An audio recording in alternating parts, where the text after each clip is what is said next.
Hello everyone, today we have beautiful long natural hair and we will be creating a very beautiful hairstyle with Hollywood waves.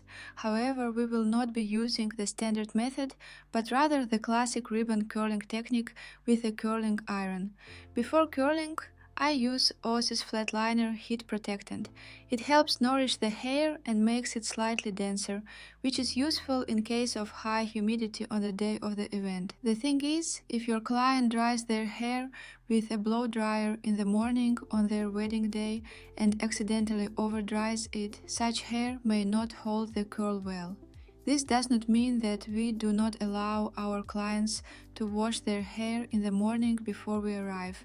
In fact, it is very important and they should do this to ensure the hairstyle is voluminous, fresh and clean. However, if they have very dry, porous hair and a very powerful hot blow dryer, you can ask them to dry their hair only up to 90% before your arrival. Then when you arrive, you can first apply this heat protectant and then carefully finish drying the hair.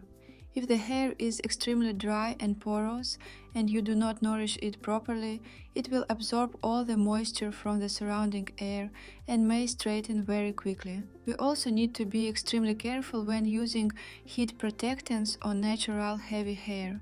Many heat protectants actually soften the hair instead of strengthening it. This is especially true for non-professional heat protectants that clients often use at home. They contain oils and silicones that smooth the hair, and clients think they are restoring and repairing their hair.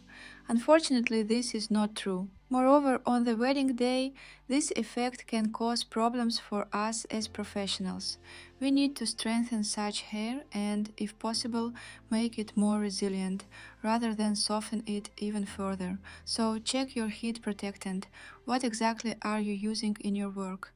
If it smooths and softens the hair too much, it is definitely not the best choice before styling for such an important day. Even something as simple as choosing the right styling products can affect the overall longevity of the hairstyle. I talk about this and much more in great detail in my intensive hairstyling course. You can find the link in the description. I hope you enjoy the video and let me know in the comments if you like this wave creating technique.